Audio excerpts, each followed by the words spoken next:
দেখো 21 নম্বর সমাধান। 21 নম্বর বলছে cos a plus sin a is equal two √2 cos a হলে প্রমাণ করো যে cos a minus sin a is equal two √2 sin a। আবার tan এ দেওয়া আছে, এই রাশির মান বের করতে বলছে।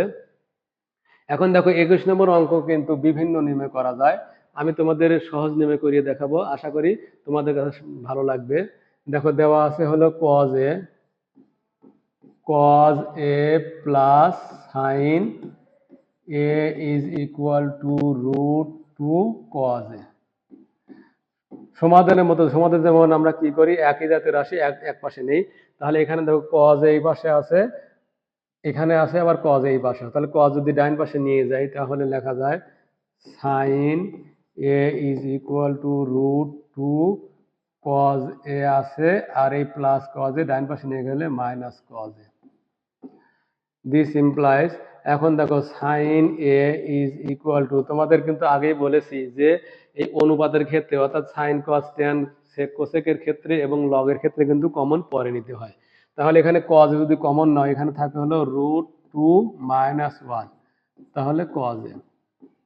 দেখো cos যদি কমন হয় তাহলে এখানে √2 থাকে, আর এখানে cos a কমন হিসেবে কিছু থাকে না, মানে 1 থাকে।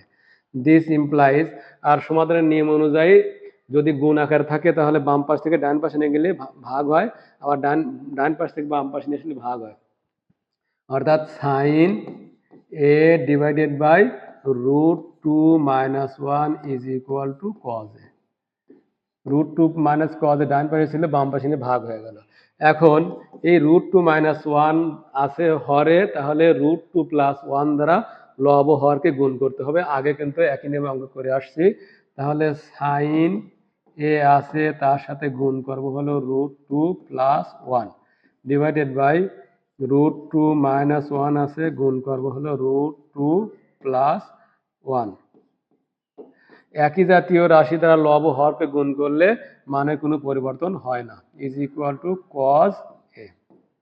দিস ইমপ্লাইজ, এখন দেখো তাহলে দেখো যদি সাইন এর সাথে যদি √2 প্লাস 1 গুণ করে দাও তাহলে √2 sine a plus sine a, আর নিচে দেখো a plus b into a minus, অর্থাৎ a square minus b square, তাহলে √2 whole square minus 1 whole square is equal to cos a। This implies, এখন দেখো √2 sine a plus sine a divided by √2 কে square করলে 2 হয় minus 1 is equal to cos a।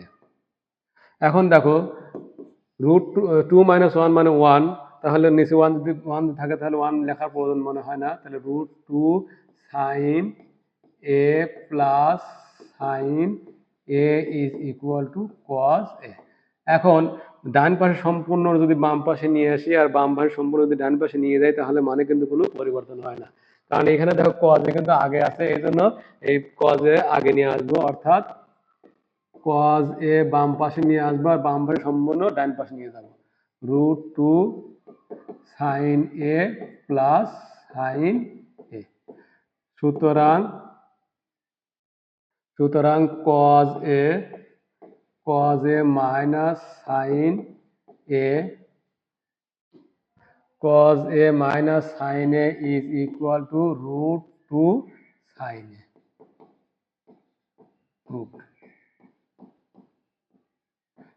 আশা করি বুঝতে পেরেছো। এখন আমি তোমাদের 22 নম্বর সমাধান করে দেখাবো। এখন 22 নম্বর দেখো, 22 নম্বর কিন্তু বিভিন্ন নিয়মে করা যায়, চিত্র অঙ্কন করে করা যায়, আবার টেনে কটে তারা সূত্র দ্বারা করা যায়। আবার দেখো এখানে একই জাতীয় রাশি যদি থাকে, কোসেক স্কোয়ারে দেখো সেক স্কোয়ারে আছে, কোসেক স্কোয়ারে আছে প্লাস সেক স্কোয়ারে আছে, একই জাতীয় রাশি আছে, শুধু পার্থক্য কোথায়, প্লাস আর মাইনাস।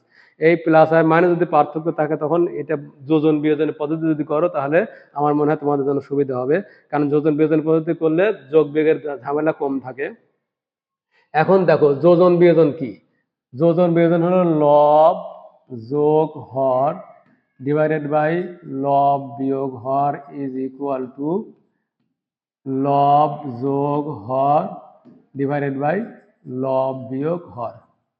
আবার যদি বিয়োজন যোজন হয় তাহলে লব বিয়োগ হর ডিভাইডেড বাই লব যোগ হর ইজ ইকুয়াল টু লব বিয়োগ হর ডিভাইডেড বাই লব যোগ হর। তাহলে যোজন বিয়োজন বললে যোগ আগে বিয়োগ পরে, আবার বিয়োজন যদি বলে বিয়োগ আগে যোগ পরে।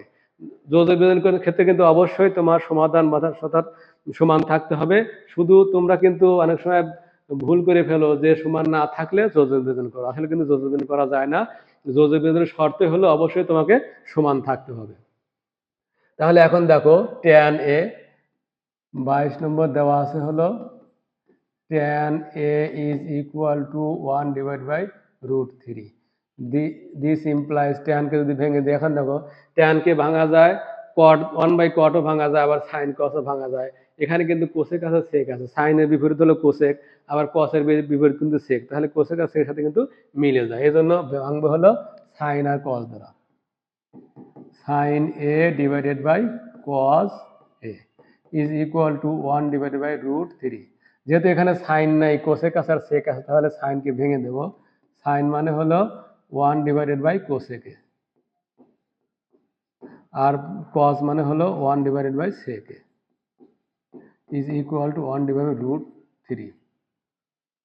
দিস ইমপ্লাইজ, এখন দেখো 1 divided by cosec A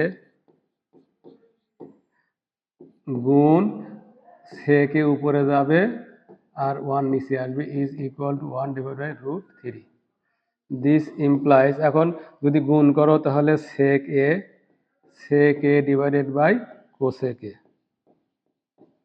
is equal to 1 divided by √3. এখন দেখো তোমার এখানে কিন্তু বলা আছে কোসেক স্কোয়ার আর সেক স্কোয়ার, স্কোয়ার করা আছে, কিন্তু তোমার এখানে কিন্তু স্কোয়ার নাই, এই জন্য উভয়পক্ষে তোমাকে স্কোয়ার করে নিতে হবে, অর্থাৎ sec A divided by cosec A whole square is equal to 1 divided by √3 whole square বর্গ করে। দিস ইমপ্লাইজ, এখন দেখো তাহলে sec square A divided by cosec square A is equal to 1 divided by 3. আরো একটা জিনিস তোমাকে খেয়াল রাখতে হবে, সেটা হলো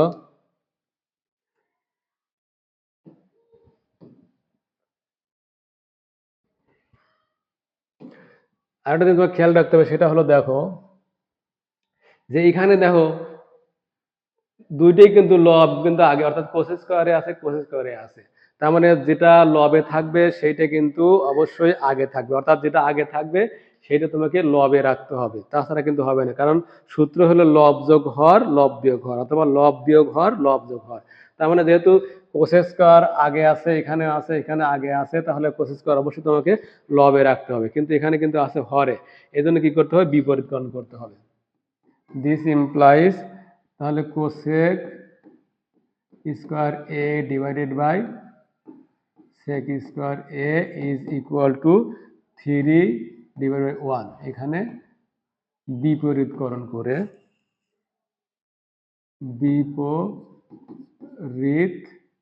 করে। এখন তুমি যেহেতু বিয়োগ আগে আছে অবশ্যই বিয়োজন যোজন করতে হবে, তাহলে কোসেক স্কোয়ার এ মাইনাস লব বিয়োগ হর sec square A divided by লব যোগ হর,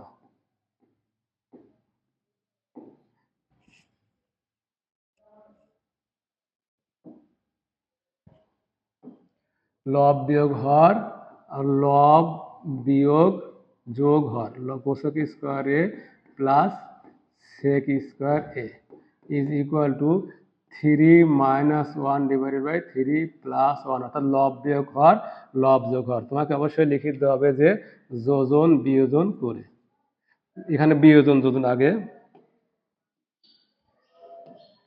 বিয়োজন যোজন, যেহেতু বিয়োগ আগে করা হয় জন্য বিয়োজন যোজন আগে লিখতে হবে। দিস ইমপ্লাইজ, এখন দেখো তাহলে কোসেক স্কোয়ার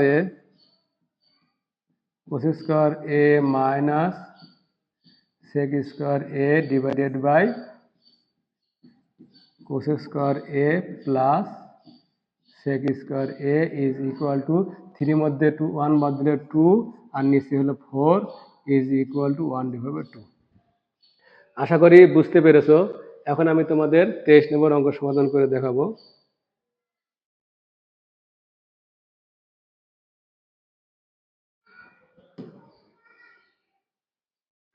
দেখো 23 নম্বর দেওয়া আছে cosec A minus cot A is equal two 4/3।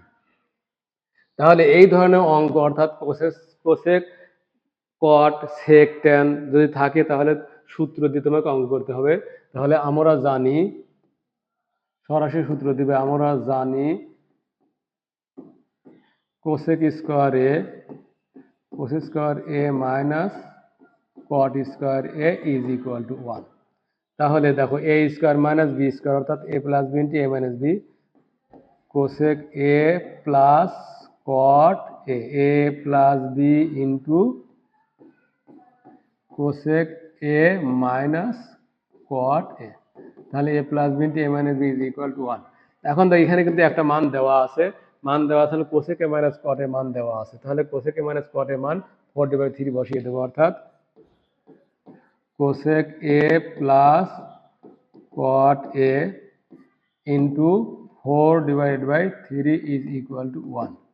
This implies cosec a plus cot a is equal to, এটা যদি ভাগ হয়ে যায় তাহলে 1 গুণ উল্টে যায় 3/4। সুতরাং cosec a plus cot a is equal to 3/4। তবে নৈর্ব্যক্তিক যদি আসে তোমরা সরাসরি যা থাকবে তার বিপরীত দিয়ে দিলে হয়ে যাবে। এখন দেখো 24 নম্বর অঙ্কের সমাধান করে দেখাবো। 24 নম্বর বলছে কটে দেওয়া আছে এ সাইনে বি কসে। এখানে দেখো একই জাতীয় অঙ্ক, এ সাইনে বি কসে, দুইটি একই রাশি, শুধু পার্থক্য প্লাস আর মাইনাসে। তাহলে প্লাস আর মাইনাস যদি পার্থক্য থাকে তখন সেই অঙ্ক তুমি যোজন বিয়োজনে করলে আমার মনে হয় সুবিধা হবে বা সহজ হবে। তাহলে 24 নম্বর দেওয়া আছে, বলা আছে কট এ is equal to b divided by a. This implies, এখন দেখো কট কে ভাঙা যায় 1/tan ও ভাঙা যায়, আবার সাইন বাই কস ও ভাঙা যায়। যেহেতু এখানে সাইন বাই কস আছে তাহলে কট কে ভাঙবো হলো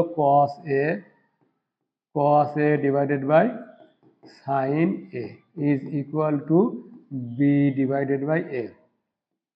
This implies, এখন দেখো আগেই বলেছি যে সাইনে কসে যদি আগে থাকে অর্থাৎ প্রথমে থাকে তাহলে সেটা লবে থাকতে হবে, আর যদি পরে থাকে সেটা হরে থাকতে হবে। এখানে দেখো সাইনে আগে আছে আর এখানে সাইনে আগে আছে, এখানে কসে পরে আছে, কিন্তু এখানে লবে আছে হলো কস। তাহলে লবে কস রাখলে কিন্তু রাশির সাথে মিলবে না, এই জন্য কি করতে হবে, বিপরীত গুণ করতে হবে। অর্থাৎ sine A divided by cos A is equal to A divided by B, বিপরীতকরণ করে। এখন দেখো আরেকটু পার্থক্য, এখানে দেখো এখানে শুধু সাইনে আছে, এখানে কিন্তু শুধু সাইনে আছে। তাহলে সাইনের সাথে এ গুণ করব, আবার দেখো কজের সাথে কিন্তু বি আছে, তাহলে কজের সাথে বি গুণ করবো, অর্থাৎ এ বি দ্বারা উভয়কে গুণ করে দেবো। A sine A divided by B cos A is equal to A divide by B into A divide by B. A B দ্বারা এ ভাগ বি দ্বারা উভয় পক্ষকে গুণ করে। তাহলে A sine A divided by B cos A is equal to A square divided by B square. This implies, এখন দেখো প্রথমে কিন্তু বিয়োগ আছে, তাহলে অবশ্যই বিয়োজন যোজন করতে হবে। তার মানে হলো A sine A minus B cos A divided by A sine A plus B cos A is equal to A square minus B square divide by A square plus B square. বিয়োজন যোজন করে। এটি ছিল answer. আশা করি বুঝতে পেরেছো। আমার পরবর্তী পার্ট দেখার আমন্ত্রণ জানিয়ে এখানে শেষ করছি। আসসালামু আলাইকুম।